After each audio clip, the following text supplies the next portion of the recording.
podcast Empoderamente. Eu sou a Dani Benevides e hoje eu tô com a Gélia Azevedo. E, gente, hoje o nosso assunto é sobre futebol. Você gosta de futebol? Acho que todo brasileiro gosta de futebol, né? Não, brasileiro é conhecido por isso. Sim, né? Então, olha, para um pouquinho agora e encaminha para todo mundo que gosta de futebol. Você tem filho que gosta de futebol? Então você tem que assistir. Tem que assistir porque, ó, vai ter uma coisa muito legal para você. O nosso convidado de hoje, você quer anunciar, Gê? Gente, ele já pisou em gramados de primeira divisão e hoje ele tem uma missão muito especial aqui em Valência. Atualmente ele está aqui em Valência, mas nós temos a honra de recebê-lo aqui no nosso podcast, né? Felipe Jaques. Ele lidera aqui uma igreja, que ele vai falar já já para nós também. Então, você já vai preparando aí, porque eu tenho certeza que você vai gostar muito desse podcast. Envia para todo mundo. Ele vai se apresentar aqui para nós, porque ele tem um chamado muito especial. Nós já estivemos aqui conversando. Se a gente não ligasse a câmera, não pararíamos.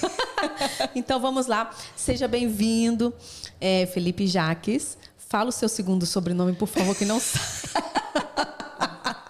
Não sai o segundo sobrenome. Vamos lá. Boa tarde a todos. Eu não sei para onde que eu olho aqui, não sei onde está a câmera. Até a câmera está lá, tá bom? De repente, se eu quiser olhar... Você pode olhar para a gente. Tá bom, não tem problema nenhum. Melhor, assim eu fico mais à vontade. O meu nome é Felipe Jaques Olszewski. É um sobrenome polaco. E todo mundo desde pequeno, né, sempre teve essa dificuldade aí em falar o Olszewski. Então, muitas vezes ficou conhecido só como Felipe Jaques. Isso. Alguma narração de jogo, é sempre Felipe Jaques. O Olszewski todo mundo passa, né?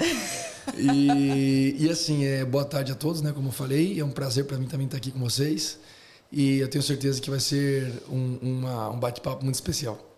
Com certeza, né? Gente, nós já tivemos um podcast hoje, na gravação de hoje, tivemos a podcast com a esposa dele, foi maravilhoso.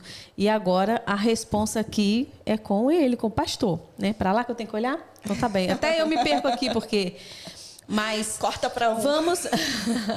Nós vamos conversar aqui hoje nesse podcast. Vamos conversar um pouquinho como foi a trajetória dele no futebol. Como foi que ele começou. Eu tenho muitas perguntas, muitas dúvidas de uma pessoa que não é conhecedora do futebol. Então, se você tem aí o seu filho, né, que está entrando nesse mundo agora do futebol, que quer conhecer um pouquinho mais, quer conhecer também a história dele, ele trabalha também aqui, ele vai explicar para vocês. Mas ele trabalha com uma forma muito especial, dando oportunidade para pessoas talentosas que jogam bem, que estão aí no mundo aí, que precisam de uma oportunidade. E ele vai contar um pouquinho dessa trajetória dele, como foi tudo, como tudo começou na vida dele e como ele ajuda também jovens a entrar nesse mundo do futebol. Gente, com uma missão muito especial. Fiquem ligados. Vamos lá. Vamos começar aqui pelo começo.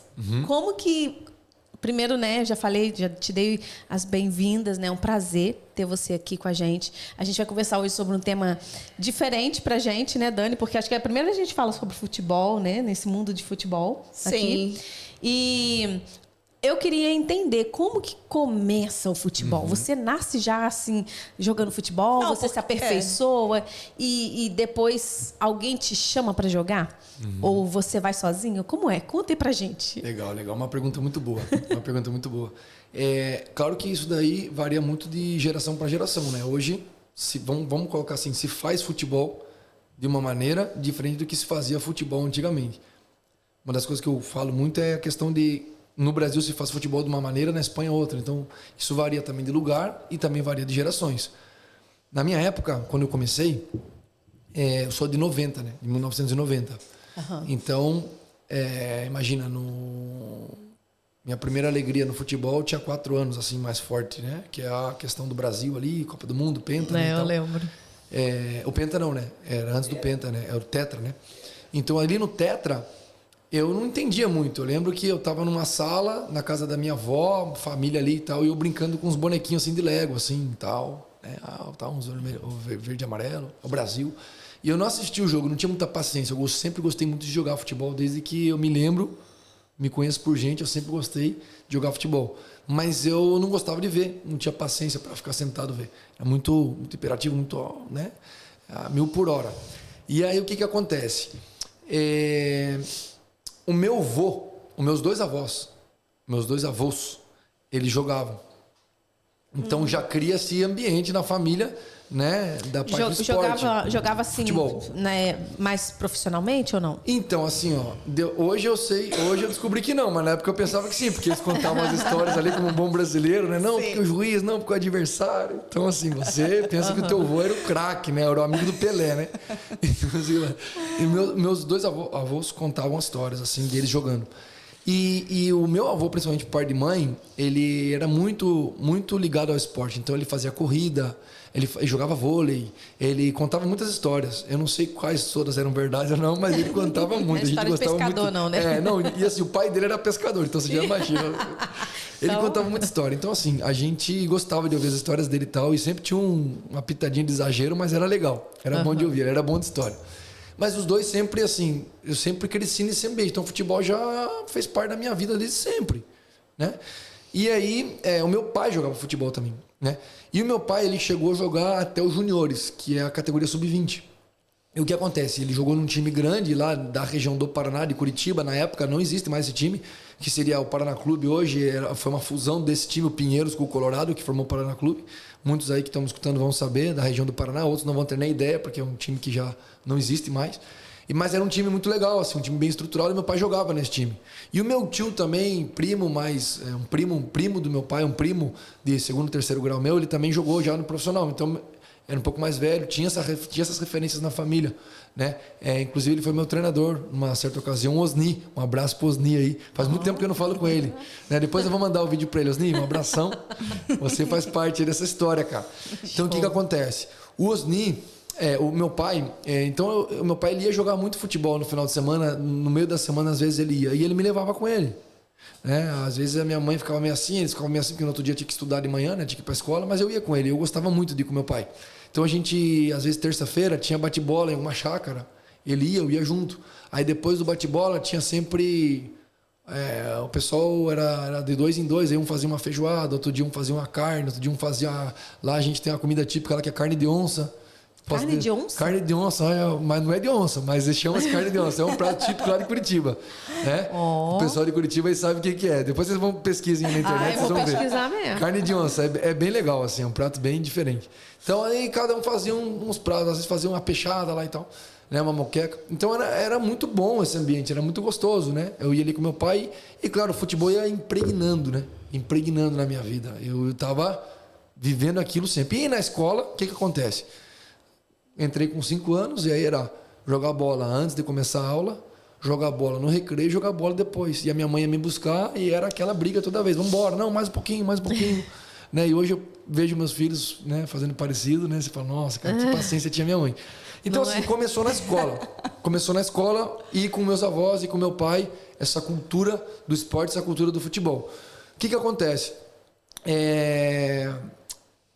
Na escola, e é até curioso, a gente está falando sobre isso essa semana, ontem eu recebi uma mensagem num grupo. Então, assim, eu tenho amigos desde os 5 anos de idade até hoje que estudaram comigo. A gente tem amizade e quando eu vou para o Brasil a gente se reúne. Alguns deles vieram me visitar aqui, quando meus filhos nasceram também vieram ver eles e tal. E essas amizades, que elas surgiram também, de certa forma, por conta do futebol. Eu já vou, talvez eu possa explicar o porquê, mas é legal contar isso. O pessoal vai ver, depois eu vou mandar para eles.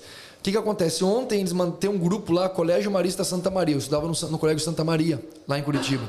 E nesse colégio, é um colégio que sempre incentivava muito esporte também, em várias áreas.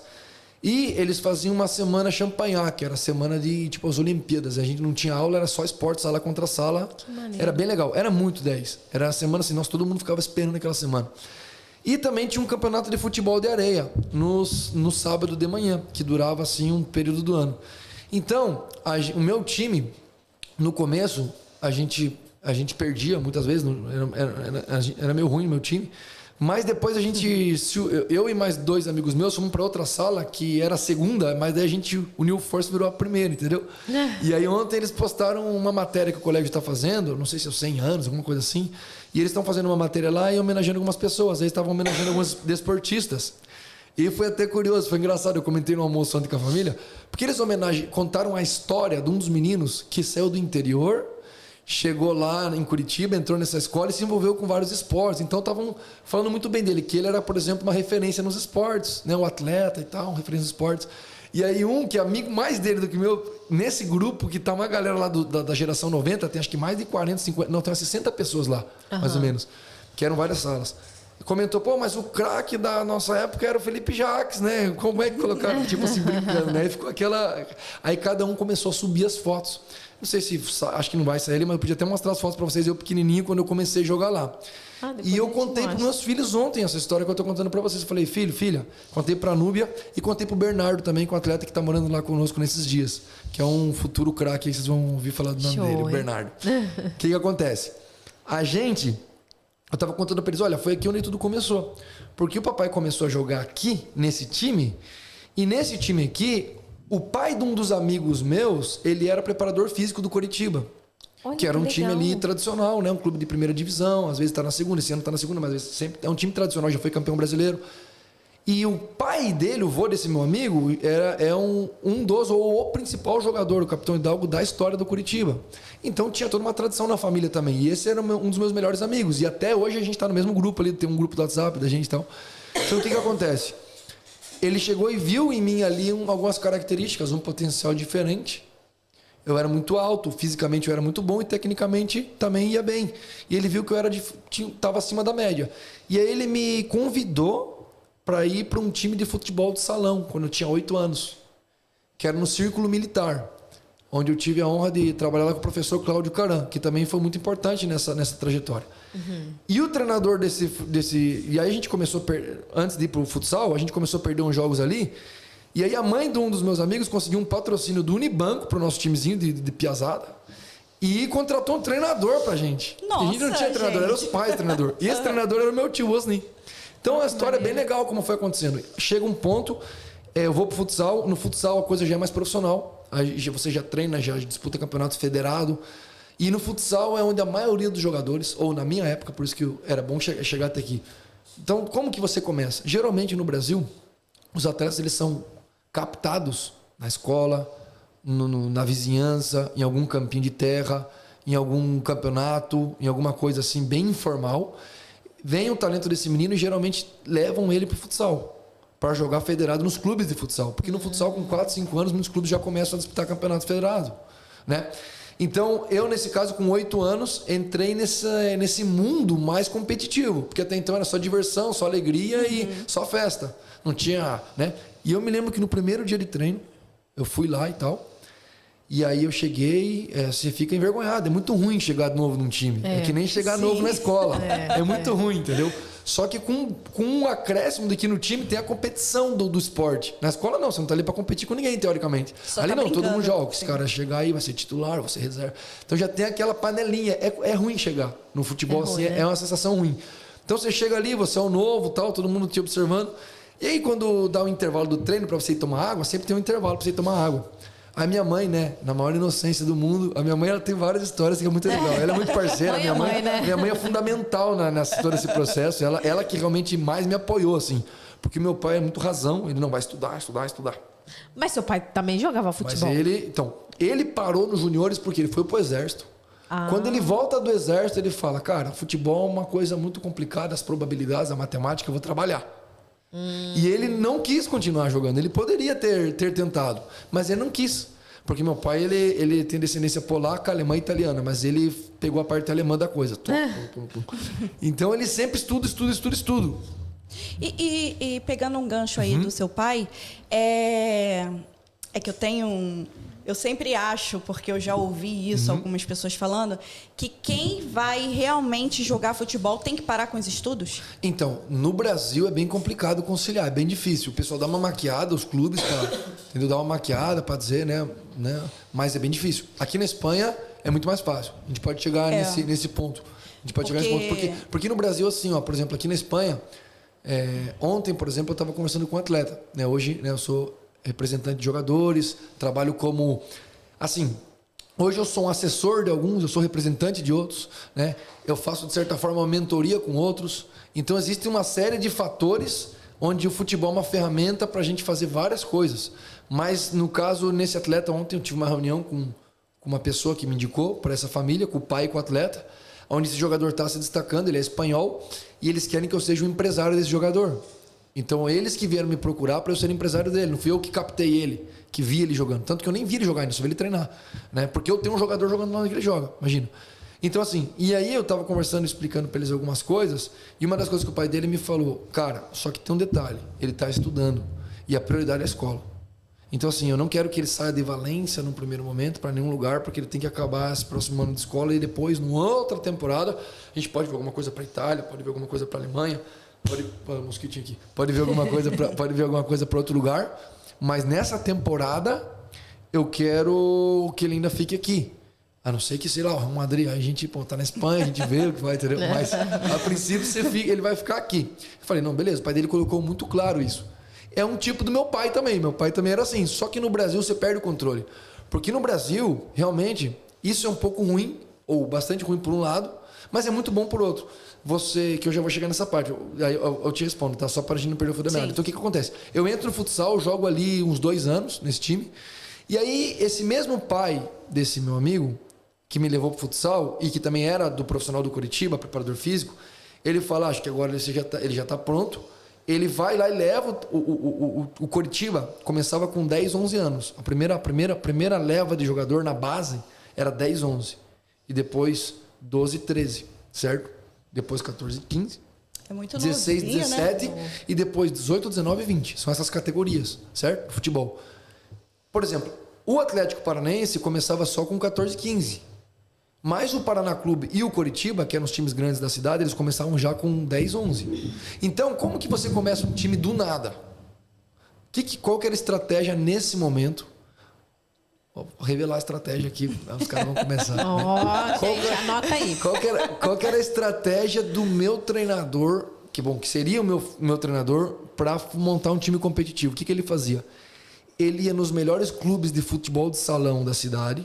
Então tem vários clubes de futebol de salão. Ele pegava os melhores clubes e ele ia, olhava os melhores jogadores dos melhores clubes e chamava para ir fazer uma adaptação, ver se gostava para ir jogar campo, futebol 11, grama. É assim que ele fazia. Entendeu? E aí nesse time ele levou eu e o filho, que era meu amigo, filho desse preparador físico, que é o Cadu, levou eu e o Cadu para o campo, né?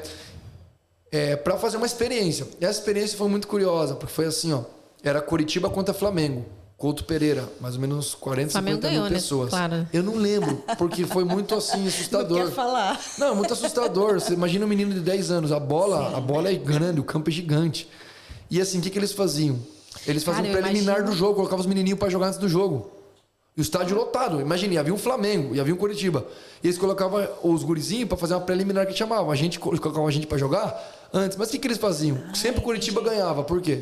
Eles colocavam os meninos de 12, 13 com a camiseta do Coritiba e os de 10, 11... Não, 12, 13 e os de 10, 11 com a camiseta do adversário. E claro, os mais velhos ganhavam, né? E o Coritiba é bom, né? A base bem forte. Então, assim, era curioso. Só que aí, nesse dia, resultou que eu fui bem e tal, né? E aí, a partir daí, eu recebi esse convite para jogar no Coritiba. Só que o detalhe é que eu era torcedor do Atlético Paranaense. E minha família inteira era torcedor do Atlético Paranaense. Nossa. E aí, como é que Rival, fica como... Como é Nossa, que faz? meu Deus. É igual Flamengo e É Vasco. igual Flamengo e Vasco, um negócio assim, a Inter e Grêmio e tal, Palmeiras e Corinthians. É desse nível. Aí eu falei, não vou, não quero. Por 2 motivos. Eu não queria por 2 motivos. Imagina, eu não entendia, né? Eu não queria por 2 motivos. Um, porque eu era atleticano, e outro, porque eles queriam que eu jogasse zagueiro. Eu queria ser atacante, fazer gol. Ronaldo, né? Fenômeno, né? Não, isso aí não, né? Aí, não, zagueiro não vou e não quero porque é o Coritiba. Aí, beleza. Aí você não foi? Aí eu não fui. Fiquei jogando futsal e eu também jogava numa escolinha de futebol 7, né? Jogava numa escolinha de sintético, assim, e futsal. E, então, assim, jogava, treinava em 2 times. Futsal e futebol salão. A gente jogava bola na escola. Então, minha rotina era jogar bola o dia inteiro. Na rua, Caraca. na escola, treinava. Às vezes treinava de manhã, às vezes treinava de tarde, às vezes treinava de noite. Era assim, e minha mãe ali, acompanhando. E minha irmã também, coitada. E minha irmã ia fazer o quê? Onde é que ela ia deixar minha irmã? A minha irmã junto. Entendeu? Então, o que acontece? Foi assim. É interessante essa história porque eu não sei como é que se faz futebol hoje, mas eu imagino que hoje está mais parecido com aqui. Tá mudando. Tem as academias, aí tem muito futebol 7, Né? Antes se chamava de escolinha, agora se chama academia, treinamento de alto rendimento, tudo marketing, é a mesma coisa. Entendeu? É treino de futebol, entendeu? Aí não tem o tal, aí coloca o escudo no time lá, academia do tal, academia do PSG, academia do Barcelona, e eles vão fazendo assim, é um marketing. Mas o fato é que cada vez tem mais meninos jogando bola. Só que cada vez tem menos meninos jogando na rua. Então, assim, é uma fase de transição que o Brasil está vivendo. Mas na minha época a gente jogava ainda muito na rua, jogava muito na escola e respirava e vivia futebol. Era futebol o dia inteiro, pelo menos eu. E meus amigos também. Eu lembro disso, né? Na época a gente não chegou a viver isso, mas os meninos tudo ao redor, tudo era futebol. Futebol. Meus primos, futebol, nada girava em torno de outra coisa a não ser o futebol. O dia inteiro. Né? Então eu acho que por isso que o futebol antigamente era, não sei, se via mais com mais paixão, com mais amor. Eu não sei se isso é porque hoje a gente está mudando ou isso não está sendo mostrado tanto ou alguma coisa assim, né? É uma transição, isso é fato. Existem estudos. Por exemplo, você ter uma ideia, o Palmeiras, eles têm um campo de grama, de tipo terra atrás. Dentro do CT eles têm um campo de terra para os meninos voltarem às origens, digamos, de vez em quando eles treinam lá no campo de terra. Tipo assim, olha que doideira o que está acontecendo, né? Porque não é possível, estamos perdendo, porque agora o campo é tão bom que antes você tinha que driblar o buraco, a torceira e o adversário. Agora você tem que só o adversário. Então, né? Dizem, não sei se é verdade, que o Lamine Yamal, que está se destacando muito e que tem probabilidade de ser até o melhor jogador do mundo e tal, ainda nesse ano, dizem que ele... É uma história, não sei se é verdade ou não, pode ser uma fake news, né? Que não me processem, por favor. Né? Mas dizem que ele ia para a escola, ele ia caminhando para a escola... Né? E ele ia com a bola sempre, e ele ia com o cachorro junto, ia driblando o cachorro, assim, por isso que ele ficou tão habilidoso, de ficar brincando, entendeu? Não sei se é verdade, mas dizem... Então, assim, mas faz sentido, para mim faz sentido essas histórias, né? Porque eu vivenciei uma transição na fase do futebol. Aí o que acontece? Quando eu fui, daí passou um tempo, o pessoal do Curitiba me ligou de novo, eu já tinha amadurecido um pouco a ideia, meu pai também falou, pô, cara, acho que... vamos, cara. Você chegou a terminar os estudos, então? Não. Ah, não. Sim, eu cheguei a fazer até faculdade e tal. Uhum. Mas, não, isso eu tinha 10 anos ainda. Foi uns meses depois. Ah, tá. Tinha dado uma amadurecida na ideia. E meu pai falou, não, cara, acho que sim. Minha mãe, não, vamos, tal, que dia que é. Mas você chegou a algum momento parar os estudos? Eu cheguei na faculdade, só na faculdade. Ah, entendi. Eu quase reprovei um ano. Mas eu ia bem na escola, assim. Eu sempre fui bem na escola. Eu aprendi, assim, muito a escutar, assim. Não estudava muito. Eu pergunto isso, assim, porque tem um menino que eu conheço, que ele era meu vizinho, e o sonho dele era ser jogador de futebol. Ele chegou até a jogar, mas pelo time de Nova Iguaçu, que é lá do Rio. Só que, cara, eu conhecia ele tinha parado com os estudos. Então, tem alguns clubes hoje que eles te obrigam a estudar. Se você parar de estudo, eles te mandam embora do time. Que é uma forma um pouco de dizer, pelo menos estamos fazendo o nosso trabalho social e tal. O que acontece? Hoje, na época, eu continuei nos estudos normal, porque eu tinha muita pressão em casa do meu pai. Os estudos, muito. Eu não podia faltar um dia de aula. Nem que eu estivesse doente, eu não faltava um dia de aula. Eu e minha irmã, a gente era sagrado ir pra aula. Não tinha jeito de faltar aula. Não tinha jeito. Assim, nem que vai no médico, mas depois vai pra escola, vai ver. Assim, meu pai era muito rígido com a escola. E assim, e aí ele não apoiava muito essa história de futebol, entendeu? Ele não apoiava muito, assim, no sentido de que, assim, cara, isso daí é só um hobby. Porque a probabilidade é muito pequena para que dê certo. Lá vem ele. É muito matemático. E aí o que acontece? Eu dou uma chance pro Curitiba. Dou uma chance, né? Vou. E aí, vivo ali um choque de realidade. Vivo um choque de realidade muito forte. Depois, lá no final, eu posso linkar isso com a questão igreja também, tá? Porque é interessante isso. Muito importante isso, na verdade. Né? Mas assim, vivo um choque de realidade ali na minha chegada do Curitiba. Depois a gente fala mais detalhes, se vocês quiserem. E o que acontece?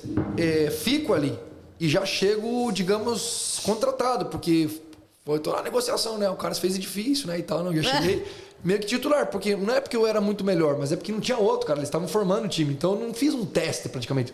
O teste foi lá no jogo do Flamengo, lá, entendeu? E aquilo lá foi o teste praticamente. Então eu já cheguei certo para ser o zagueiro que ia jogar pela direita.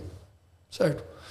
E aí, vida que... E aí treinava terça e quinta de tarde no Curitiba.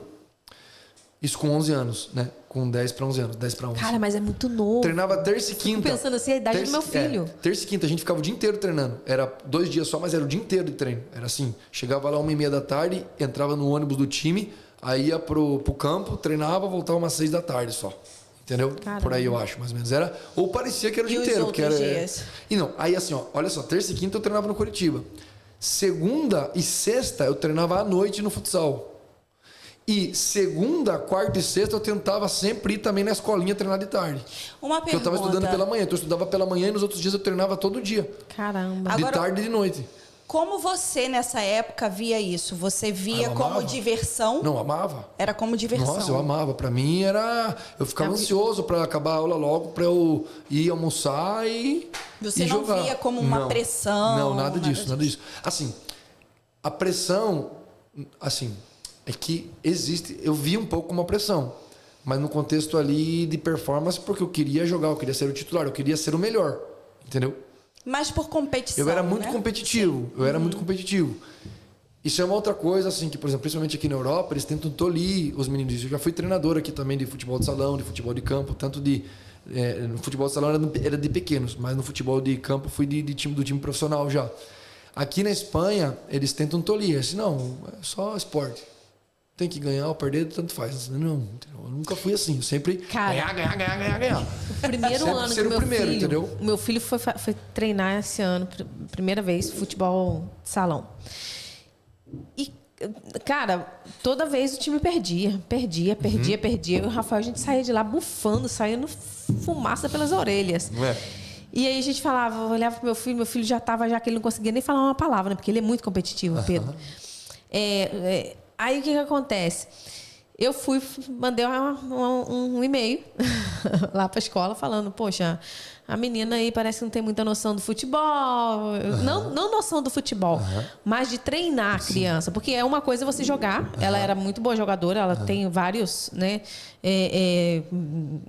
Ganhou várias coisas aí. Só que para treinar, parece que ela não tem muito sangue.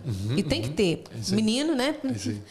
E aí a gente reclamou. Aí ela fez uma reunião e tal, não sei o quê. Ela explicou. Então, os pais, todos a mesma coisa. Não, importante não importa. Perdeu. É porque é cultural. Não importa. Importante é a filosofia do Cara, eu falei, lugar. como que é? Não, tem que ganhar. Pelo menos alguma vez. O brasileiro Pô, não é assim. sempre. A gente Alguma é assim. vez tem que ganhar. Não é sempre perder. Tá, tem que aprender a ganhar e perder. Então, Tem que aprender a ganhar e tem que aprender a perder. Mas se pode ganhar mais do que perder, melhor. assim, esse é um assunto um pouco polêmico. Não vamos falar sobre isso, eu acho, mas eu acho que vale a pena dar uma pincelada. Assim, tem a ver isso daí com uma filosofia intencional, política e que já está sendo aplicada já há alguns anos, algumas gerações, talvez 2 ou 3. Então, você tem o produto de uma filosofia, que é a mentalidade da sociedade, o senso comum. Então, para eles, você é sem noção de ter falado isso. Você tá louco, essa mãe aí é doida. Não, eu sei Mas que é eu a fiquei forma mal. como o pessoal pensa. Sim. Por quê? Porque você está fora do coerente, você está fora do senso comum. Mas é porque você vem de outra formação filosófica de um outro país. Entendeu? De um outro entendimento. Mas isso foi implementado na cultura, né? Então, você vê a cultura um pouco mais americana. É ganhar, é ser o primeiro, é ser o melhor. Entendeu? É ser competitivo. E aqui se fez um trabalho para desconstruir isso. Para que a população seja muito mais facilmente controlada, conduzida, direcionada a alguns objetivos a nível global, a nível político, a nível financeiro, a nível do que quer que seja. Então existe isso, eu bato um pouco nisso também, na parte do esporte. Porque eu acho que a gente deve querer ganhar. Né? Só que nessa última temporada, meu time perdeu pra caramba, eu tava tranquilo, cara. Acho que eu tô mais espiritualizado. Sabe? Eu falo assim, né? Mas é que é normal. Você tá dentro de um contexto e, claro, né? Os meninos ficavam indignados. Cara, a gente perdeu, os caras dando risada no vestiário, vendo se vamos de cena, não sei o quê. Pô, perdemos o jogo, cara. Mas assim, né? até onde é saudável esse negócio de ficar pensando em competir? Aí que tá, tem que ter o equilíbrio. Porque né? assim, eu tô perguntando porque... Não, mas claro, tem que ter equilíbrio. O meu filho tem 3 anos. E ele agora tá numa fase que ele só quer ganhar. Então, ele tá lá aí comendo tem que equilibrar. uva. Hoje ele tava comendo uva. Chegou na última. Mamãe, eu vou ganhar. Aí eu, mas vai ganhar o de quê, gente? Pedro, assim. E ele, ganhei. Aí eu, mas ganhou o quê, gente? Tudo ele tá competindo. Ele tá competindo tudo. É bom equilibrar isso, entendeu? O ideal é ser equilibrado, né? Deus, ele quer que a gente seja equilibrado em tudo, né? Tem um equilíbrio. Logicamente que ele nos chama a ser radical em alguns momentos, em algumas questões, e mergulhar nas águas profundas, mas dentro de um contexto geral, é um chamado a um equilíbrio. né? Um chamado a você ter uma vida equilibrada, né? Mas e no futebol? Então, aí que tá. Assim, o que acontece? Eu acho que assim, ó, você tem que sempre entrar para ganhar. E você tem que sair de lá com a seguinte sensação: fiz o meu melhor e não deu, paciência, eu vou dormir, eu vou deitar a cabeça no travesseiro e vou dormir, porque eu fiz o meu melhor. Eu fiz o melhor que eu podia, eu me preparei, eu me dediquei e eu entreguei tudo que eu podia entregar. Não foi o suficiente, paciência. Eu acho que essa é a maturidade. Agora, como é que você vai ter uma criança, essa maturidade? É difícil. Isso vai ser construído. Agora, é mais fácil pegar e tolir e falar, não, dá igual. Tanto faz. Vamos perder. Claro, esse já tá tudo bem. Uhum. Mas não tá, entendeu? Tipo assim. E aí é engraçado, meu filho, ele joga num time aqui, e o primeiro jogo que ele foi jogar na vida dele, assim, oficial, eles perderam de, acho que 9-0 ou 7-0, 7-1, tipo... E é bastante. E ele saiu indignada. dando risada, super feliz. Seu filho... Porque tem a ver também com o temperamento de cada um, entendeu? Uns, né? E a minha filha, ela é muito parecida comigo. Ela chegou e falou assim...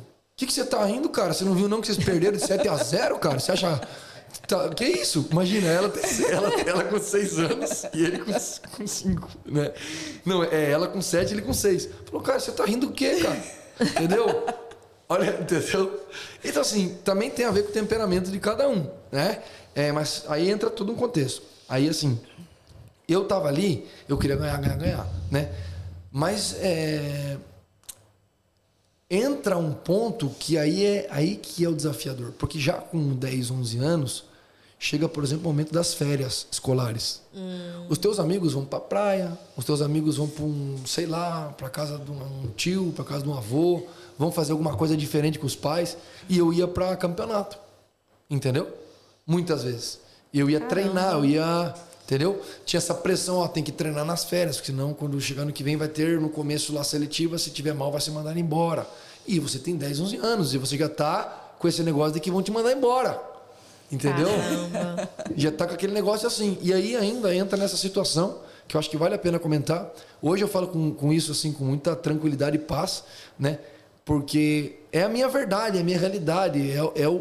E assim, mas durante muito tempo, até que Jesus trabalhasse isso, eu entendesse isso, a minha identidade nele, e entendesse que isso era uma bênção e não uma maldição, isso foi um processo de entendimento, de digerir tudo isso, de cura, inclusive, emocional, porque quando eu cheguei lá com 10 aninhos, o que eles falaram? Olha, não tem uniforme. Então, cada um tem que comprar um calção preto, uma camiseta branca e um meião verde. E, obviamente, uma chuteira. Eu não tinha chuteira de campo, eu só treinava sintético e futsal. Aí, minha mãe, né, na maior das boas intenções, no maior carinho e amor, né, dedicação com o filho, a gente foi numa loja de esportes, chegamos lá, ela comprou tudo da Nike pra mim. Porque assim, graças a Deus, eu venho de uma família que tinha uma condição legal, uma condição boa, uma estabilidade financeira tranquila, e aí eles podiam me proporcionar isso. E meu pai não ia fazer o mesmo, porque ele já entendeu um pouco mais, né? Caraca, qualquer uma é mais barata, sei lá. Mas a minha mãe, né? Não, quero dar o melhor pro meu filho e tal. Foi lá, comprou do melhor. Chuteira da Nike, eu pareço... Meu Deus. Você aparecia assim lá. Então eu cheguei no treino pra treinar com... Meu Deus, os caras... Ô, Playboy, não sei o quê, patrocinado pela Nike. E naquela época, você ter um produto da Nike era muito difícil. Nos anos 90 ali, 2000. Era muito difícil você ter uma camiseta. Tipo assim, o pessoal ia dar um rolê e colocava a camiseta da Nike pra... né? Era, pô... Entendeu? Né? Era como se fosse, sei lá, né? Tá de Gucci, né? Entendeu? Então, quer dizer, você ia ali... E eu usava pra treinar. O que os caras não tinham, muitas vezes, nem pra ir, muitas vezes, pra um aniversário. E isso gerou um desconforto. Gerou um frisson ali, né? E aí a gente treinava com os mais velhos também. Aí os caras começaram a implicar comigo. Eu sofri bullying, né? O pessoal hoje tá... bullying, né? Ninguém falava em bullying, nem existia. Ninguém... A primeira vez que eu vi a palavra bullying foi no joguinho do Play, que era o jogo que chamava bullying. Aí era o jogo de fazer bullying com os outros. No Play, imagina, olha que absurdo. Hoje em dia, né? Tudo bullying, né? Então assim, cara, mas eu vejo isso como positivo, porque você vai ficando casca grossa, entendeu? Obviamente, se você consegue superar isso. Graças a Deus, eu tinha... uma boa referência na minha casa do meu pai, eu tinha minha mãe, eu tinha um amor da minha família, né? Eu tinha ali um contexto que, cara, eu saía dali, eu tava bem. Agora, talvez uma pessoa que chega em casa ainda tem um contexto ruim, chega lá e sofre bullying, é difícil. Porque o cara não tá em paz em lugar nenhum. O cara tá o tempo inteiro recebendo bomba na cabeça. Então é complicado. Pelo menos a minha casa era um lugar seguro. Era um lugar de paz. Então o que acontece? Eu vivia esse negócio. E tipo assim, os caras não são meus amigos, entendeu? São os caras, tipo assim, quase inimigos, só que são do meu próprio time. E aí isso me tornava ainda mais competitivo. Não, agora eu vou ser o melhor ainda aqui, não sei o quê. Só de ruim eu vou ser o melhor. Entendeu? E aí olha, cara, era não, triste. Mas eu acho que isso vai marcando as tuas emoções. Isso aí é bom porque vai te fortalecendo, vai te dando, não é? De certa forma, sim, mas com 10 anos é muito novo. Ai, mas entendeu? eu vou te falar 10, uma 11 coisa. anos é muito novo. O ideal, eu acho, isso é né, o psicólogo vai poder saber falar melhor. Mas como a gente acompanha vidas, a gente acompanha pessoas e atletas, eu acho que ali com 14, 15, você está um pouco mais maduro emocionalmente para suportar a pressão, né? Tanto que antigamente, às vezes, as pessoas com 14, 15 anos, já trabalhavam, já entravam no mercado de trabalho, né? Mas com 10, 11 é muito novo. E é uma pressão absurda. Porque você tá ali, que vão te mandar embora, que ali é um ambiente, tipo assim, é um ambiente de trabalho com 10, 11 anos. Caramba. É uma hostilidade absurda. É assim, é pesado, entendeu? Para mim foi pesado. Talvez para algum outro não, mas para mim foi, entendeu? E ali, mas eu aprendi. Eu desenvolvi, eu aguentei a porrada ali. Eu também vinha de jogar com os mais velhos na escolinha, então também já vinha com uma certa casca também da escolinha, né? Então tudo isso no futsal também, meu treinador chutava a garrafa de água, gritava com a gente. Então, tipo assim, eu já vinha com uma certa mínima casca ali. Então eu aguentei o tranco ali, fui, e deu tudo certo. E eu fui me desenvolvendo ali, pouco a pouco, eu saí aí eu fui avançando, aí eu saí da escolinha, né? Já não ia mais na escolinha. No futsal, o Coritiba também fez um time de futsal, aí eles pegaram o jogador dos times e também levaram futsal campo, futebol de campo, futsal. A gente foi campeão, foi muito legal. E aí nisso, o meu pai sempre com o pezinho no freio. E a minha mãe sempre ali apoiando. E Nike, não sei o que. Sempre patrocinando, né? Sempre patrocinando. Né? E aí o que acontece? Quando chega... Eu já estava, com 14, 15 anos, já estava muito assim, adaptado a esse meio, a hostilidade do meio. É bem hostil, né? E aí eu já era um dos... Eu era um dos... Preferidos. Não, um dos elementos, vamos colocar assim. Porque o que acontece? Os que vinham, eu aqui judiava dos que vinham. E você mudou a história, né? E aí é o problema, entendeu? Porque você apanhou, agora eu vou bater. Entendeu? Não é só bater fisicamente, também é. Aí é que tá, né? Mas é tipo assim, é emocionamento que é o pesado, né? E assim, aí você vai vivendo aqueles conflitos ali. Por isso que assim, é desafiador começar. Difícil se manter, né? Sim. Mas eu acho que o começar é mais difícil que se manter. Muita gente diz, fala, não, mais fácil é mais difícil se manter do que... Mas eu acho que esse primeiro estágio, você chegar, permanecer ali no início, daí desenvolver, tem um estágio muito duro ali no começo, que eu acho que é proporcional à entrada no mercado de trabalho. Saída da faculdade e entrada no mercado de trabalho. Só que a pessoa vai fazer isso com quantos anos? 20 e poucos. E eu fiz com 10, 11. Entendeu? Já renunciando coisas, já pagando preço, já fazendo sacrifício. Isso é bom até hoje em dia na fé, porque isso desenvolveu também essa predisposição para você, cara, é para pagar o preço? Vamos pagar o preço, vai valer a pena, né? E aí você linka isso com o evangelho, é maravilhoso. Mas no começo ali não tem Jesus na história. Não tem Deus, você não tem essa referência. Você tem o teu pai e a tua mãe, né? E você tem a vida, né? E algumas pessoas que você vai tendo como referência. E aí nisso, quando eu tinha 14 para 15 anos, tinha um amigo meu que ele tinha ido para a seleção brasileira. E aí um dia a gente estava voltando de um treino no ônibus e eu perguntei, cara, mas como é que é lá? Como é que é lá na seleção, cara? Ele começou a me contar, é assim e tal, eles fazem assim, não sei o quê. Aí você vai de avião, eles te pegam, aí o ônibus, tudo da Nike, não sei o quê. A Nike fala, já tô dentro, gente, né? Patrocina a gente, Nike, porque a gente tá fazendo muita publicidade pra Nike. Patrocina. Né, Nike? Não, é verdade. Aí o que acontece? Tudo isso... Até chamar a Nike para colaborar. Você escutava aquilo tudo e você falava, nossa, que sonho, né? Não, então conta aqui pra gente, como é que é a seleção? Porque eu fiquei curiosa. Aí o que aconteceu? Eu fiquei com isso no meu coração. Nesse dia, eu lembro da conversa, a gente no ônibus assim atrás, no fundão, a turma do fundão do ônibus e tal. A gente foi conversando e eu, falei, nossa, cara, meu Deus, isso é um sonho pra mim. Nossa, é um sonho eu ir.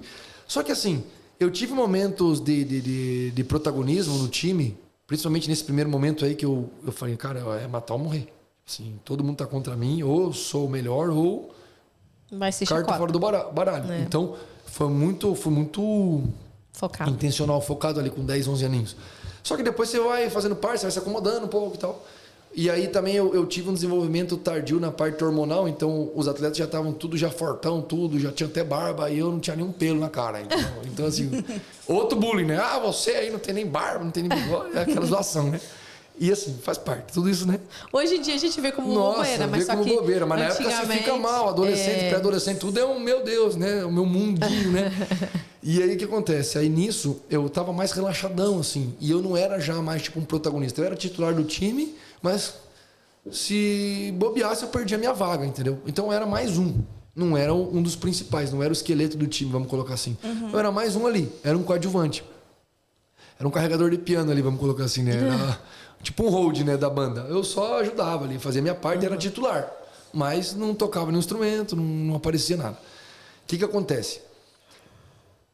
Quando esse menino me falou isso, eu fiquei com aquilo no coração. Só que na minha cabeça, assim, mas eu não sou nem importante no meu time, vou ir para uma seleção brasileira? Sim, isso é impossível, mas eu gostaria de ir. E foi um desejo muito sincero e verdadeiro do meu coração. E não foi nenhum tipo de inveja, nenhum tipo que eu queria, porque... Não, foi uma coisa que eu desejei viver aquela experiência, estar naquele lugar e servir o meu país. Eu falei, nossa, cara, isso deve ser uma... Imagina, além disso, você representar o teu país, que maravilhoso, né? É maneiro. E aí eu fiquei com aquilo no coração e tal, e eu lembro que um dia... E aí foi a primeira experiência forte que eu tive com Deus na minha vida, com 14 para 15 anos. Eu estava no meu quarto, assim... Seus pais não eram evangélicos? Meus pais não, eles eram cristãos católicos e levemente praticantes. O que acontece? Quando o bicho pegava, meu pai fazia umas novenas lá dele. Sim. E minha mãe também, assim, ele sempre... E eu estudava no colégio marista, assim, então eu tive uma certa formação cristã, mais voltada para o catolicismo, mas só que, por exemplo, o professor da catequese quase queria me bater. Não bateu porque não dá problema, porque eu bagunçava muito, molhei a Bíblia. Nossa, cara, estraguei a Bíblia ali. Mó zoeira. Então, assim, você era bagunceiro, eu era muito bagunceiro, eu era da turma do fundão, assim, sabe? E aí o que acontece? Chegou um ponto ali que eu tava em casa, eu tinha uma Bíblia, por exemplo, no meu quarto, né? Eu rezava sempre a oração do Santo Anjo, da Ave Maria e do Pai Nosso. Eram as orações que eu fazia. Eu não orava, eu rezava, certo? Uhum. E nesse dia, eu acho que foi a primeira vez que eu orei. Eu estava no meu quarto e eu lembro que eu fiz lá, eu rezei as rezas lá, né? E chegou uma hora, eu falei, comecei a conversar com Deus, trocar uma ideia, assim. Porque eu sempre tive a sensação de que Deus me amava. Sempre tive a sensação, eu sou especial para Deus. Que hoje eu sei que todo mundo deveria pensar assim. Mas muita gente, mesmo sendo cristão, evangélico, praticando a igreja, às vezes tem essa dificuldade de se ver como filho de Deus, né? De se considerar importante para Deus, né? E eu tinha essa sensação desde sempre. Eu me sentia uma pessoa importante. Não para as pessoas, mas para Deus. Falando, Deus me ama. E Deus está me olhando. Eu sempre tive essa sensação de que Deus estava me olhando. Só que era uma sensação de um Deus que estava me olhando de longe. E que se eu me escutava também, me olhava e me escutava. Nesse dia, eu fiz uma oração, eu falei, Deus, eu comecei a pedir para Ele para que Ele me desse uma oportunidade de ir para a seleção, para que Ele me levasse naquele lugar que meu amigo tinha me falado. Só que eu, naquele momento, fui visitado pelo Espírito Santo. Eu fui visitado pelo Espírito Santo. Eu comecei a chorar copiosamente, chorar de soluçar. E claro, hoje eu entendo, hoje para mim parece muito óbvio. Uhum. Mas na época eu só queria que ninguém visse aquilo, porque o cara chorando aí, entendeu? Como assim, né? Eu falei, não, né? Mas ninguém ia ver, porque eu estava no meu quarto, já eram as 11, pouco da noite, meia-noite. Então assim, eu chorava copiosamente, e ali eu nem sei o que aconteceu, se eu dormia, assim, fui visitado por Deus naquele dia de uma maneira poderosa. E, beleza, eu no outro dia acordei, vida que segue, tudo normal. Passou uns meses... Nessa época eu jogava de volante, né? De meia, né? Eu jogava tipo no meio de campo, né? Eu já não era, já tinha sido promovido, né? Tava Tava chegando A gente perto diz, já. quanto mais pra trás o cara vai, perigo, né? Chega na zaga, não tem bonito e manda embora do time. Então eu tinha sido promovido. Tem os caras que pesou. Falam, ó, zagueiro e goleiro não é jogador, é outra coisa. Os caras são malvados. Meu filho fala que ia ser goleiro. Então, O Luca, eu... toda vez que vai jogar futebol, ele fica lá na posição de goleiro. Alessandro, eu tô trabalhando com muitos goleiros agora. E até é uma coisa curiosa, incrível. Eu tô trabalhando com uns 5, 6 O goleiros. goleiro é importante, É cara. incrível. Apareceu um monte de goleiro para trabalhar, os meninos bons jogadores, alto nível. Eu creio que Deus tem um mistério aí com essa questão dos goleiros. Tá sendo muito legal. Inclusive, esse menino que eu falei que eu fui conhecer ontem a família, que querem que eu seja empresário dele, ele é goleiro. O que acontece? Eu também tive a fase de ser goleiro. Todo mundo tem essa fase. Porque é legal, é diferente a luva e tal, né? Aí eu, quando eu era pequeno, eu falei, pai, eu vou ser goleiro, então é melhor nem jogar bola. Meu pai é assim. Tipo assim, meu pai é figura, cara. Meu pai é figura. Eu falei, pai, eu vou fazer educação física na faculdade, então nem faço. Olha essa ideia, cara. Como se fosse, né? Não, você, entendeu? Desse jeito. Ele era muito, cara, muito assim, cara. E o cara, meu Deus do céu. Só um minutinho. Gente, só pra fazer a chamada aqui pra vocês. Tá muito legal essa história. Tá bem bacana. Só que agora ele vai vir com uma virada de chave. E antes disso, eu quero pedir pra você, encaminhe esse podcast pra outra pessoa. Tá? Se você, de novo, tem filho que gosta de futebol, conhece qualquer pessoa que gosta de futebol, encaminha para essas pessoas. Vale a pena. Mostra para o seu marido, mostra para o seu amigo, qualquer outra pessoa, gente. Ajuda a gente, comenta, dá um coraçãozinho aí pra gente. Verdade, está sendo contado coisas aqui inéditas, gente. Então, fiquem ligados aí. Fiquem Você ligados. sabia que era desse jeito? Que era essa pressão toda com criança? Pois é, eu não sabia, gente, que era Então, isso tudo assim. Vamos continuar aqui, então. Vamos lá. Não, e aí foi isso, né? Aí você tava lá no seu quarto, né? Eu tava no quarto, fiz a oração e vida que segue. E aí meu treinador falou pra mim, olha, cara, você vai... Não, Você pediu para Deus te dar uma oportunidade Ir pra seleção. Para ir para seleção. isso que eu queria ir pra seleção, entendeu? Era um sonho que surgiu, não existia esse sonho. É um sonho utópico, né?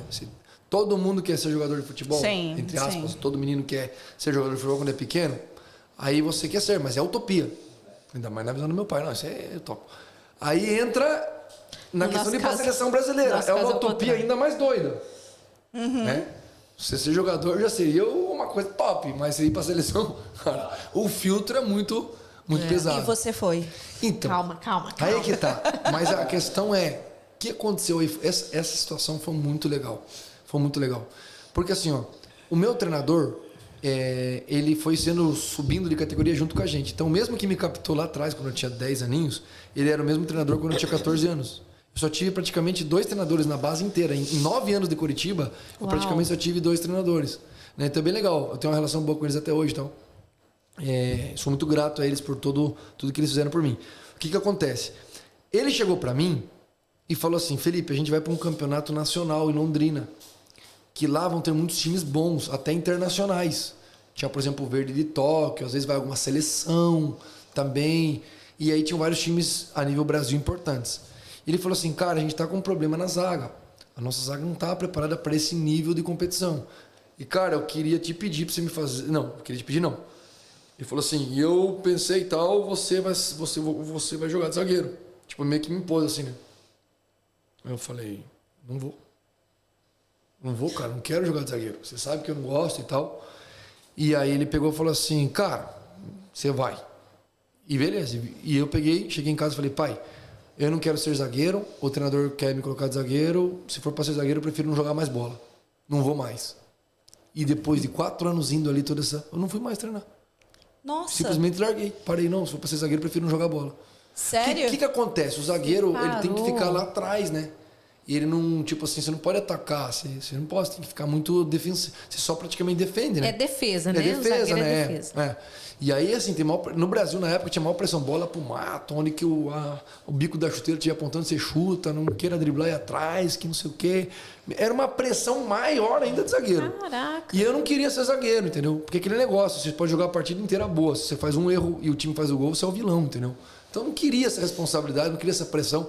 Eu queria desfrutar, eu queria jogar mais solto. E eu falei, não quero. E aí larguei, parei de jogar. Caramba. E fiquei tipo umas 2 semanas em casa. Uns 10 dias, assim. Quase umas 2 semanas, sei lá.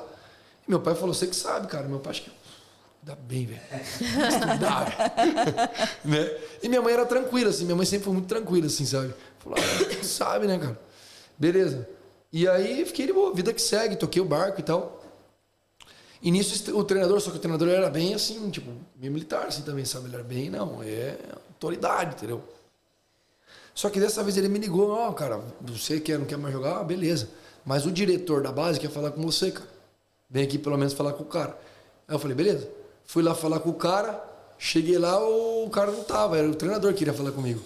Entendeu? Ou, não sei, o cara falou, não, se vira aí, eu tenho compromisso, não sei. Cheguei lá, o treinador falou assim, ó, Felipe. E aí foi a primeira vez que ele foi mais humildão, assim, entendeu? Porque, cara, ele era bem assim, né? Aquela posição de autoridade e tal, intocável, né? Aí ele pegou e falou assim, ó, cara, eu quero te pedir tua ajuda, cara. Porque realmente, cara, a gente vai lá tomar atropelo com o jeito que tá nossas vagas. Então, cara, eu me comprometo com você. Você vai para esse campeonato, vão ser 2 semanas. Quando a gente voltar, você volta a jogar na tua posição. Pode ser assim, cara? Eu falei, não, se é assim, beleza. Voltei a treinar. Só que olha como é que é o psicológico, olha como é que é o mundo espiritual, olha como é que é tudo. Todo um contexto. Como as coisas não é assim. Às vezes o agir de Deus não é um... Pode ser assim e Deus te curar? Pode. Mas geralmente não é assim. Geralmente não é, é um processo, são etapas, Deus move uma série de questões. E aí eu fui, só que qual que era a minha cabeça? A minha cabeça era assim, ó, como meia, como volante, eu sou um jogador comum. Tanto que eu achava isso e falei pra vocês, não, mais um carregador de piano aqui, eu vou ter que fazer muito ainda, me dedicar muito, treinar muito pra conseguir alguma coisa melhor. E eu era assim, o primeiro na fila, nos treinos físicos, eu me dedicava muito mesmo assim, sabe? Ia pra academia, nessa época eu ia pra academia todo dia, de segunda a sábado. Caramba. Eu me dedicava Isso muito. com 14 anos? Com 14 anos, ia todo dia, de segunda a sábado. Tomava creatina, proteína, glutamina. É muita Deus, disciplina, tudo né? que era lícito eu tomava. Só eles. Aí o que acontece? Ia, pum, pum, pum. E era muito dedicado, era muito disciplinado. E aí, isso também me dava um destaque muito físico. Fisicamente eu era muito forte, assim. E eu também eu era alto, né? Tenho 1,91 m, mas eu já era mais alto nessa época. Que foi a época que também os hormônios começaram a colaborar e eu comecei a desenvolver mais. Né? Foi por isso que eu entrei na academia, porque os caras já estavam fortes e eu só ficava no chão, entendeu? Aí eu dei esse gás, então até isso foi bom, porque daí eu me empenhei mais. Quando eu comecei a equilibrar hormonalmente com os caras e chegou com 14 para 15 anos, eu ia fazer 15, tava com 14 para 15. Aí teve esse campeonato, eu fui de zagueiro. E sabe o que aconteceu? Os olheiros da seleção estavam lá. E me viram jogando de zagueiro. Oh, e eu pensava, olha o psicológico, eu pensava, como volante, meia, eu sou um jogador normal, mas como zagueiro eu vou ser o melhor, porque, entendeu? Eu vou ser o melhor. Entende? A mesma coisa, você tá correndo na Fórmula 1, você vai correr na Fórmula Indy, você vai pensar que você vai ser o melhor na Fórmula Indy, né? Então, assim, eu pensei isso na minha cabeça. Então, eu tava... A palavra fala assim, ó, assim como pensa é. Eu falei, cara, eu sou o melhor. E o que aconteceu? Fiz um baita de um campeonato, mas assim, longe de passar pela minha cabeça e ir pra seleção. Longe, sim, longe. Eu nem sabia que os caras estavam lá, vendo. Que maneiro. E daí, beleza, a gente acabou o campeonato, a gente foi eliminado na primeira fase. Empatamos 8 pontos com o Atlético Mineiro e com o Grêmio. Ganhamos do time da cidade e ganhamos do Verde Tóquio, que era o time do Japão. E aí, por conta de saldo de gol, alguma coisa assim, a gente ficou fora, cara, mesmo com o mesmo número de pontos. Foi muito triste pra gente, porque a gente tinha jogado muito bem. E daí a gente tava arrumando as malas já pra ir embora, arrumando as malas assim e tal. E a gente ia embora no outro dia. Aí nisso chega o diretor desportivo, bate lá na porta do meu quarto e fala, cara, vamos lá que eu preciso falar com você. Aí ele me leva assim no lugar e fala assim, cara, é o seguinte, não fala pra ninguém, velho. Não é pra você falar pra ninguém, porque não é ainda confirmado. Mas os caras da seleção brasileira estavam te observando e você foi pré-convocado, cara. Com mais um dos outros jogadores. Só que guarda pra você porque ainda não é oficial. Aí beleza, nossa... Como é que você vai guardar a notícia dessa pra você? Não, eu fiquei chocado, assim, falei, meu Deus do céu. Fiquei em choque, estado de choque mesmo, assim. Fiquei assim, que isso? Como assim? Porque pensa, uma coisa que você não espera, entendeu? Que você não imagina. Eu fiquei... Você não queria. Estado de choque mesmo, assim, eu fiquei... Cara, isso não é real, entendeu? Não é possível. Aí, e não podia falar pra ninguém, né? Então eu fui pro meu quarto e tal. Aí fiquei daquele jeito, né? Tinha que arrumar a mala, eu olhava a mala... Ainda bem que eu não tinha WhatsApp. Vou contar uma coisa pra vocês, cara. Vou contar uma coisa engraçada pra vocês. Essa aí é legal, vou fazer um corte depois do podcast. Essa é muito boa. Tava o pessoal do Verde de Tóquio no hotel junto com a gente. O Verde de Tóquio. E lá no Brasil, que chuteira que a gente usava? Que chuteira que a gente usava? A gente usava Diadora, Pênalti, usava Diadora, Pênalti, Dal Ponte, né? Era o que tinha no Brasil. E Nike, tinha alguma outra, Adidas nem tinha, eu acho, chuteira. Caraca. E Mizuno, que tinha também, que vinha do Japão.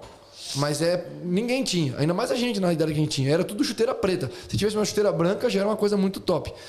E assim, eu tinha uma chuteira da Diadora 6 travas, que eu tinha comprado para se caso um dia estivesse jogando na chuva.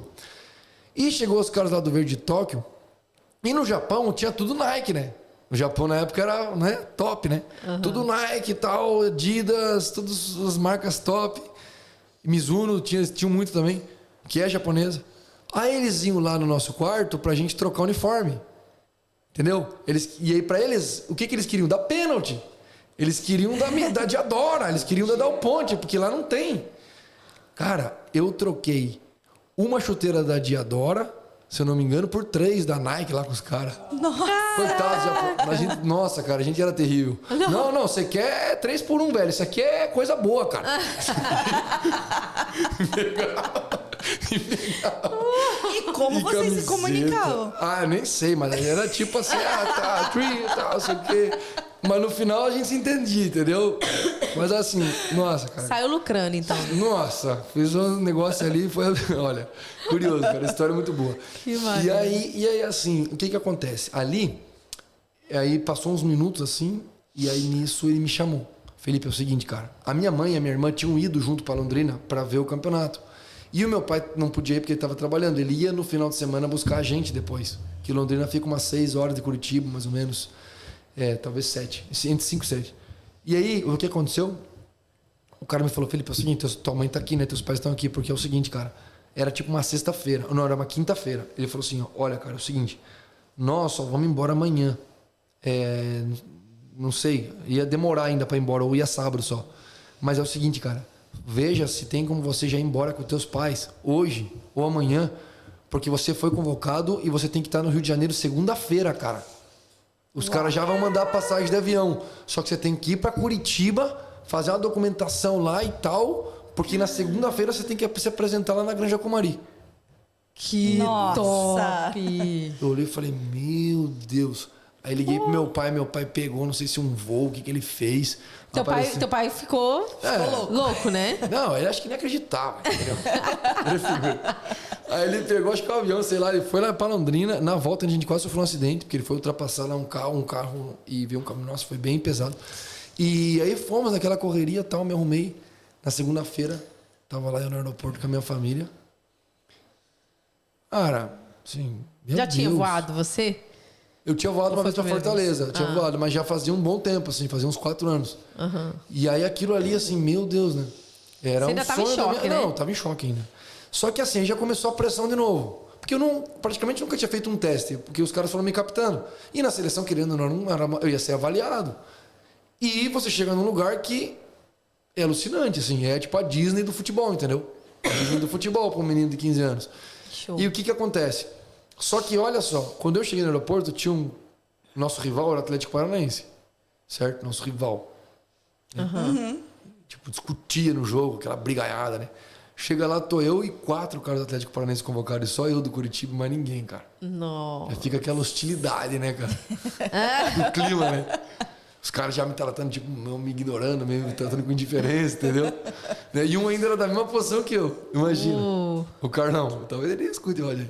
Então os caras daquele jeito, né? Eu falei, ixi. Aí fui. O que acontece? Na primeira semana, eu tava tão assim, estado de choque, que eu nem consegui treinar tão bem, cara. Eu fiquei assim, muito. Assim, o cara tinha uma foto de tudo. Na época era a câmera digital. Eu levei a minha irmã, eu levei a câmera da minha irmã. Eu tinha uns 80 fotos, até do banheiro tinha foto, de tudo. Cara, você acredita que me sobraram 4, 5 fotos só que a minha irmã pensou que eu tinha salvo no computador e apagou? Por causa da memória? Você acredita? Então, assim, mas eu tenho, tá lá no meu Instagram, tem lá as fotos e tal. Mas, assim, sobraram 4 fotos. Mas foi uma experiência muito legal. E foi 2 semanas que eu treinei lá, que era uma convocação antes do Sul-Americano, o Sub-15 que ia ter. Inclusive, essa geração nossa, esse time nosso, a gente foi campeão em cima da Argentina de 6-2. Só que eu não joguei, eu não fui convocado, eu tava machucado, eu tava com o tornozelo quebrado, o tornozelo quebrado nessa convocação. Mas talvez mesmo assim eu não fosse convocado. O que acontece? Na segunda semana eu treinei muito bem, mas na primeira semana eu fiquei em choque. Então você tá com aquela pressão de ser avaliado, eu vi que eu não tava rendendo 100% do que eu podia. Eu ficava mais observando os caras e vendo um do Corinthians, um do Fluminense, um do Flamengo. Ficou intimidado, né? Fiquei um pouco. A primeira semana eu fiquei meio assustado, assim, entendeu? Meio, ao mesmo tempo feliz, ao mesmo tempo assustado. Parecia assim, né, que me largaram num parque de diversão com 5 aninhos e queriam todos os brinquedos, entendeu? Muito legal. Só que o que é o mais legal? E por que é tão impressionante para a seleção na base? Porque assim, ó, a estrutura que você usa na seleção, pelo menos na minha época, era a mesma estrutura que usa a seleção principal. Tipo, a granja, ela é feita para um grupo de atletas. Não é assim, um centro de treinamento para um time inteiro, digamos assim, com várias categorias. Não, é para uma categoria. Então, por exemplo, a granja inteira está feita para receber o número X de jogadores, 2 jogadores por quarto. Então, a gente chegava, era eu e mais um só no quarto. Tudo do bom e do melhor, porque era a mesma coisa que o Ronaldo usava, que o Cafu usava, que o Roberto Carlos usava, que esses caras usavam, a mesma coisa, a mesma comida, a mesma cama. Aí tinha os videogames no quarto, DVD na época, né? Ó, DVD no quarto, videogame Play 1 ainda era Play 1. Ó, cara, tinha uma locadora de fita, locadora de DVD dentro da granja pra você ir lá, e como se fosse uma locadora, só que você escolhia qual que você queria. Aí tinha um controlezinho lá. Cara, era a Disney do futebol, a Disney do futebol. Ah, não tá o Ancelotti lá agora maravilhado? Imagina eu com 15 anos, entendeu? Então, assim, cara, era muito top. Uniforme, o staff era gigantesco. Outro nível, né? Outro nível, era muito top.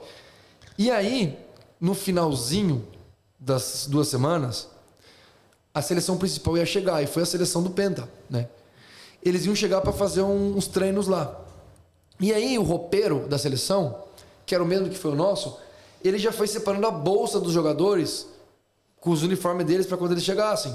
Então tinha um corredor assim que ia pro refeitório onde a gente jantava e almoçava, tomava café da manhã, e a rouparia ficava no caminho assim nesse corredor. E ele foi deixando no corredor assim as bolsas com o nome: Cafu, Roberto Carlos, Dida, Ronaldo, Ronaldinho Gaúcho. Que maneiro. E o que a gente fazia? Passava assim, bum, dava um bicudão na mala.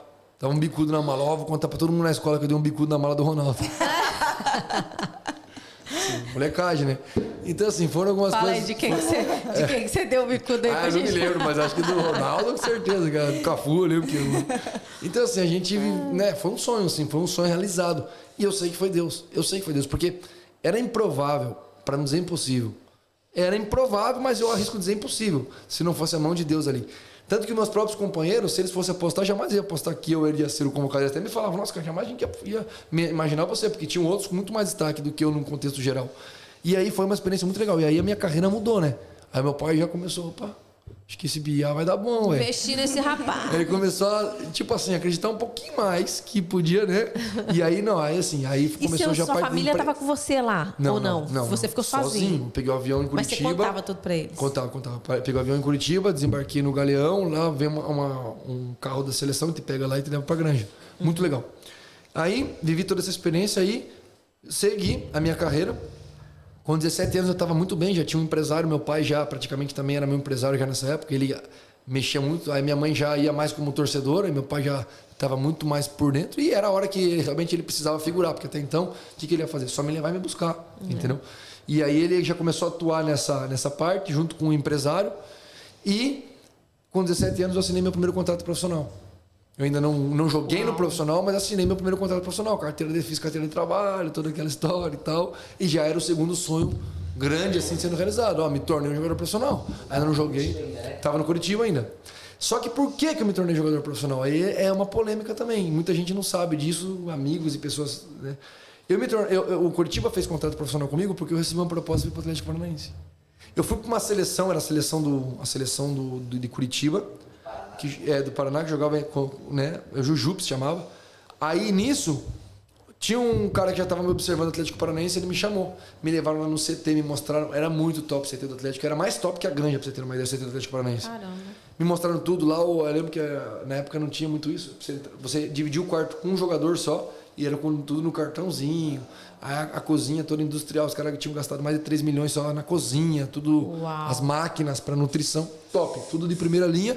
E aí eu falei, cara... Comida, tudo direitinho, de qualidade, não, né? Da melhor, assim, top. O cara tá tipo num hotel de 4, 5 estrelas, morando e jogando bola. entendeu? Fazendo mais mais nada da vida. E tinha que ir pra escola. A escola ficava do lado do CT, tá? O Atlético controlava muito. Então eu olhei aquilo ali, era o time do meu coração, era a estrutura mais top do momento, do Brasil. Cara, eu falei, velho, eu não quero saber. Vou embora. É curioso contar também que lá atrás, quando eu tinha 10 aninhos, eu fui pro Curitiba, meu avô atleticano ficou 3 meses sem falar comigo. Eu ia te perguntar isso, se alguém da família tinha ficado sem falar com você. 3 meses. Sem olhar na minha cara, sem falar comigo. Eu ia perguntar, velho. Então imagina, com 16 para 17 ali, eu falei, cara, eu vou pro Atlético. Né? Só que aí teve um cara que foi um mentor, foi um preparador, foi um mentor, um amigo, e a gente tem uma relação boa até hoje. É um cara fera demais, ele chama-se Denis Yamura. Ele é muito legal, um cara 10, um cara sensacional, um profissional assim, top na área do futebol, auxiliar técnico, preparação física. O que acontece? Ele me aconselhou, assim, ele falou, Felipe, veja bem, ele era do Curitiba na época, ele já estava no profissional. Ele falou assim, Felipe, se você quiser ir, tudo bem, cara, eu entendo. Eu sei que você é atleticano e tal, eu sei da tua família, eu tinha amizade com a minha família e tudo. Mas ele falou assim, cara, veja bem, se você, o Atlético Paranaense, cara, é outro nível de estrutura no sentido de captação. Lá chega jogador de caminhão, assim, ele falou entre aspas, todo dia. Aqui, cara, você tem uma história, velho. Aqui você é uma aposta do clube, você é um jogador que o clube está investindo em você e tem você como uma pérola, uma promessa. Só que lá, cara, você vai ser mais um, você vai ter que construir tudo do zero, você que sabe, cara. Mas, né, tipo assim, ele queria que eu ficasse. Os caras mandaram ele falar comigo pra me convencer, entendeu? Provavelmente, eu acho. E aí você... Mas o que ele tava falando era, tipo assim, tinha sua razão, né? Tinha. E aí nisso eu cheguei, eu e meu pai, na época, nesse momento, na verdade, eu nem tinha um empresário ainda. Inclusive, o meu empresário foi esse amigo que me apresentou. Ele chegou foi meu pai lá falar com os caras do Curitiba, eu quero minha liberação aí, que eu tô indo embora. E os caras falaram, não fala que você tá vindo aqui pro Atlético, senão os caras não vão liberar. Não, mas como é assim? Não, cara, eu quero ir embora, eu quero minha liberação, eu vou embora e tal. Mas conta pra gente então, você quer apertar meu pai, não vai pro Atlético. Entendeu? Cara, e aí os caras, não, então nós vamos dar um jeito nisso aí e tal. E me fizeram uma proposta. Financeiramente era até pior, cara. Eu ia receber mais no Atlético Paranaense. E a estrutura era melhor. Só que o conselho e a conversa com esse grande amigo deles fez muita diferença. E meu pai e minha mãe sempre me deixaram muita vontade também para decidir todas essas questões, né? Eu falei, não, vou ficar no Curitiba. Aí fiquei. E logo em seguida começou a aparecer um monte de empresário, um monte de coisa, porque aí você já muda o status, né? E aí já é venda de jogador, já é negociação. Aí eu tive uma proposta para vir pro Braga aqui em Portugal. E o Braga ia me dar, na época, um dinheiro até razoavelmente bom. E eu não ia nem pra categoria de base, ia pro profissional B. E a minha tia até falou, não, larga o meu emprego, vou com você e tal, vou lá com você e tal. O meu pai, não. Não deixou você vir. Tipo assim, ele meio que não deixou, não é que não deixou, ele não queria que eu fosse, e aí ele começava a apertar os caras um pouco na negociação para não, tipo assim, não, então tem que se... E aí não foi, entendeu?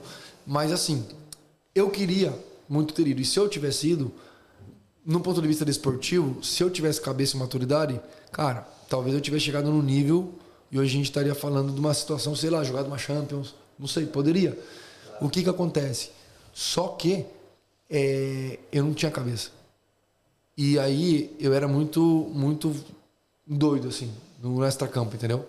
E aí chega nessa parte. Doido assim, como assim? Então, o que acontece? E aí chega essa parte que já começa a envolver um pouco do meu testemunho no sentido de fé, fora essas experiências que eu tive. O que acontece?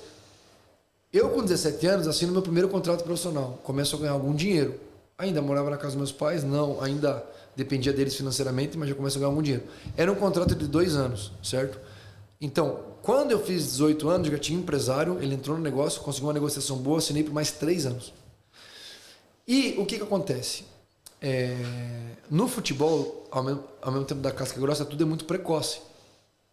A história da Maria Chuteira existe desde que você já começa a jogar em algum clube. Só que só uma Mariazinha Chuteira, depois vai ficando a Maria Chuteira, entendeu?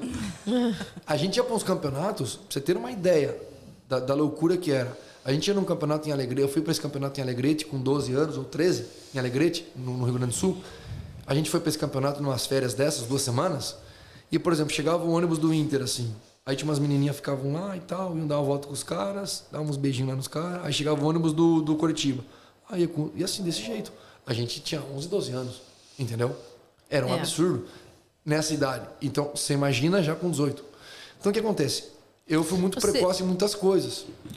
Então, para vocês terem uma ideia, por conta um pouco de algumas amizades, por conta do futebol, que é um meio assim também muito... tudo um pouco mais acelerado, e algumas referências que eu fui tendo ali na minha infância e adolescência, a nível também familiar, amizades e tudo mais, o que acontece? Eu com 13, 14 anos, eu já estava indo assim em festinha, em show, e bebendo, por exemplo, uísque com energético. Com 13, 14 anos. Entendeu? Com 15 anos, meus amigos da escola, que eram mais tranquilo, a galera ia pra festa de 15 anos, se divertia. Eu ia pra fazer esquenta pra sair depois da festa de 15 anos e ir pra festa, ir pro pagode, ir pra festa, ir fazer alguma coisa. Então, tipo assim, e quando eu fui pra seleção era pior, porque daí eu achava que eu já era o cara. Eu achava que eu já era, meu Deus, que eu andava no shopping, todo mundo sabia quem eu era. E não é, ninguém sabia quem eu era. Mas na minha cabeça, meu Deus, estão todo mundo me olhando, entendeu? Então eu ia pros pagodes com o bonezinho da seleção que eu tinha ganhado, tal, pra trás, nossa, entendeu? Ou seja, cara, o ego começou a... O ego, você começa a viver, e aquilo é bom. E aí que tá. É bom por quê? Porque o ego, o pecado, ele não é ruim no primeiro momento, ele gera prazer. Ele gera aceitação social, porque você começa... O que aconteceu comigo? O que eu me tornei? Eu me tornei um personagem, eu já não era o Felipe, eu era o jogador, entendeu? Entende? Eu não era o Felipe, eu era o jogador. Eu era o Celeste, eu era o jogador do Coritiba, entendeu? Então eu me tornei um personagem que esse personagem era muito aceito socialmente, ele era muito conveniente aos meios sociais, aos ciclos de amizade, todo mundo queria estar perto. E isso gera uma aceitação absurda e também gera acessos absurdos, entendeu? Então o que acontece? Quando eu chego com 18 anos, eu estava nos juniores, e assim, eu era o capitão do time. Então, tipo, só que veja bem, independente de você estar no pecado ou você estar em Cristo, vivendo uma vida de santidade, a palavra ela é igual para todo mundo, os princípios de Deus são iguais para todo mundo, assim como você pensa, você é. Então eu pensava, cara, eu sou o cara. Eu pensava isso, eu sou o cara. E eu vivia com base nessa ideia. Só que não era o Felipe, era o jogador, entendeu? Era o personagem. Então hoje eu consigo identificar muitas vezes personagens que as pessoas vivem e que não é real. Só que desconstruir isso dói e dá muito trabalho. Entendeu? Só que enquanto Deus não está no negócio, o diabo ele vai investindo em você. Porque é conveniente para ele. Você é uma arma na mão dele para destruir corações, para destruir instituições, para destruir projetos, para destruir pessoas. Então o que acontece? Eu cheguei num ponto ali com 17, 18 anos que eu tinha um carro top, que eu já tinha um salário... Nenhum dos meus amigos tinham mesada, cara. Assim, nenhum dos meus amigos fechava no azul, cara. E eu já poderia ter uma certa independência dos meus pais, né? Entendeu? Com 16 anos, uma vez, numa dessas que eu queria sair, que eu tava sendo grosseiro com a minha mãe, queria sair, meu pai não queria deixar eu sair, eu acabei quase tendo um enfrentamento com meu pai sério, assim. E meu pai me mandou embora de casa, eu falei, então tá bom, então vou embora. E eu ia morar na casa de um amigo meu paraguaio que jogava comigo e morava sozinho. Entendeu? Com 16 anos. Eu tinha uma menina que eu namorava com 14, 15, 16 anos. Eu falava pra ela, não vejo a hora de ter meu contrato profissional para eu comprar meu apartamento e morar sozinho. Tipo assim, eu tinha essas ideias já com 14, 15 anos. Entendeu? Imagina, é muito precoce. E isso acelera os processos. Só que assim, o que acontece? Um abismo leva a outro abismo. Então eu comecei a me afundar em práticas, em ciclos de amizade, né? Em círculos de amizade, em práticas, em um estilo de vida destruidor. Então, por exemplo, aí acelerando um pouco a história, eu chego com 19 anos, tenho uma lesão no ombro muito séria, acaba me atrapalhando muito porque os treinadores que sempre confiaram em mim, que eram meus treinadores, esses dois treinadores não eram mais meu treinador, era um treinador que era do Atlético Paranaense, que era meu rival, que nem simpatizava muito comigo, porque eu era sempre meio polêmico, dava muita porrada nos caras e tal, e aí já não tinha muita... Ele trouxe uns caras do Atlético Paranaense também de lá. E eu, que era o capitão do time, quando a gente foi pro México, eu joguei contra o Real Madrid no México, joguei contra o River Plate. Antes de chegar esse treinador, a gente tinha ido pro México e os meninos tinham saído de festa, cara. Os meninos tinham saído escondido de madrugada, saíram escondidos da concentração e foram pra festa no México. E um dos meninos delatou. E ele era crente. Então aí eu já comecei a odiar ainda mais os crentes, entendeu? Não é oficial que foi ele que delatou, mas todo mundo pensa que foi ele. E provavelmente foi. Ele talvez escute mais. Provavelmente foi ele. Então, assim, tinham 2 crentes no time, assim. Não, tinham 3. Dos 3, eu detestava, não é que detestava, mas eu não simpatizava quase nada com 2. E a parte um deles ainda eu judiava dele, pegava o meião assim, batia nele, falava cajadada, até pedi perdão pra ele, porque judiei dele durante alguns anos. Fui bem cruel com ele. E isso é muito triste, cara. Depois, quando você se converte, isso dói, né? Tipo assim, isso dói, né, cara? Eu vejo que naquela época era... Você ser cristão, ser crente, era como se fosse uma vergonha. Era tipo um ET, né? Esse ET aí, cara, esse cara aí. Hoje é moda, hoje em dia é moda, mas naquela época não era. Entendeu? Naquela época, assim, esse cara estranho aí, meu, né? Esse cara é estranho, no mínimo. É verdade. Aí, cara, eu zoava muito essas questões. E aí, meio tipo assim, eu perseguia, eu era endemoniado, de verdade mesmo. Não, é verdade, eu falo, né, hoje pra Nube e tal, as crianças, eu falo, cara, eu era endemoniado, porque eu vejo o que eu fazia, cara, não é possível a pessoa fazer isso. Né? Mas na minha cabeça, Deus me amava. Não, ele me amava, né? Ele sempre me amou. Mas na minha cabeça eu tava até agradando a Deus. Não mato, não roubo, não faço mal pra ninguém, né? Aquele pensamento assim, né? Bem limitado, né? Esse do que é o problema agradar de a Deus. muitos, né? Exato, não mato, não roubo, não faço mal pra ninguém. Que, nossa, imagina, eu vou pro céu. Eu tinha certeza que ia pro céu. Certeza, cara. Sou boa pessoa, sou bom cidadão. Né? E aí o que acontece? O que acontece? As más companhias corrompem os bons costumes. Mas eu vou além. Quanto mais... Existe uma diferença entre pecado, transgressão e iniquidade. A Bíblia fala sobre pecado, sobre transgressão e sobre iniquidade. Qual que é a diferença? O pecado é algo que você fez, certo? O pecado é tudo, na verdade. Transgressão, iniquidade e o pecado, todos são pecados. Mas nesse sentido que eu estou falando, o pecado é o seguinte: eu errei. Eu pedi perdão. Deus me perdoou, né? Jesus pagou o preço por nós na cruz por isso. Todos os dias nós erramos, até mesmo querendo acertar. A gente comete injustiças, a gente julga, a gente pensa o que não deve, né?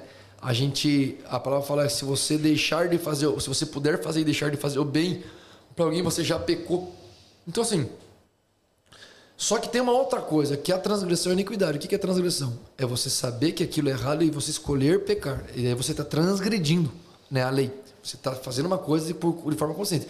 E existe a iniquidade. O que é iniquidade? É o pecado enraizado. É o pecado que se torna parte do DNA da pessoa. Por isso que isso são as questões das maldições hereditárias, uma série de questões nesse sentido. Então o que acontece? A iniquidade é um estágio de cauterização da consciência do homem pelo pecado. Então você tem umas determinadas práticas, a pessoa começa a viver dentro de um estilo de vida pecaminoso e fazer determinadas coisas que talvez num primeiro momento ela até se constrangia, mas ela passa a achar que aquilo ali já é normal e que está tudo bem. Isso é iniquidade, que é de uma pessoa, de um povo. Por exemplo, Sodoma e Gomorra, era um povo iníquo. Por quê? Porque eles praticavam pecados de uma forma, com naturalidade, achando que estava tudo bem. Isso é um tema muito, muito interessante, porque eu tenho uma amiga que eu lembro que na época que a gente estava, né, firme na igreja, ela se desviou e tal, não sei o quê. E ela, uma pessoa assim, sempre teve uma intimidade com Deus muito grande. E ela falou comigo: Gê, eu cheguei num nível do pecado em que eu não vejo isso como pecado. Uhum. Já se tornou cultura, já se tornou uma iniquidade. Ela falou: eu não acho que Deus vai... que isso vai me afastar de Deus, ou que eu não vejo isso como um pecado, né? E eu falei assim: mas como que você não vê isso como um pecado? É igual outra pessoa a mais também, que eu tive experiência também com a vida dele. Um homem de Deus com uma família linda, acabou desfazendo, né? Foi para outro lado. E ele fala que não vê isso. O relacionamento hoje em dia não é com mulher, é com homem, né? E ele não vê isso como pecado. Ele fala: eu não vejo isso como pecado. Entendeu? Isso é uma iniquidade. Porque de algum momento, isso pode ser o quê? Aí que tá. Por isso que também a gente não pode julgar. Porque isso, às vezes, a palavra fala o quê? Que a maldição pode visitar até 5 gerações para frente. Às vezes o cara já tem essa iniquidade dentro dele, por conta da educação, da moralidade, da religião, ele até aguentou o tranco e ficou durante um período ali dentro de um posicionamento, mas em algum momento específico, Satanás, na sua astúcia, ele até vira pastor, constitui família, dá um testemunho social bacana, e depois eu vou lá e toco o dedo na ferida e você cai, porque olha a vergonha. É, o escândalo. Por isso que a gente precisa ser liberto, curado, transformado. Essas iniquidades precisam ser removidas, né? Às vezes, isso pode permanecer pela vida inteira. Pode ser que não comprometa a tua salvação, mas pode comprometer a tua qualidade de vida e também pode, principalmente espiritual, mas também emocional e material, mas pode em algum momento também ser uma pedra de tropeço. Principalmente se a pessoa tira uma férias da igreja, a pessoa fica debaixo de uma liderança que de repente não cobre ela espiritualmente e ela não tem um corpo, ela não tem uma igreja, ela não tem vida de oração, ela não tem vida de devocional. E aí tem aquela iniquidade e naquele momento que Davi foi olhar pela janela, que era para ele estar na guerra, e ele foi dar um bisu na janela, caiu. Entendeu? Mas o que a palavra fala? A palavra fala que a consumação do pecado, a gente pode até ler depois, como está certinho, mas resumindo, né, que eu não lembro como é que está o versículo direitinho, a gente pode pegar aqui depois e trazer.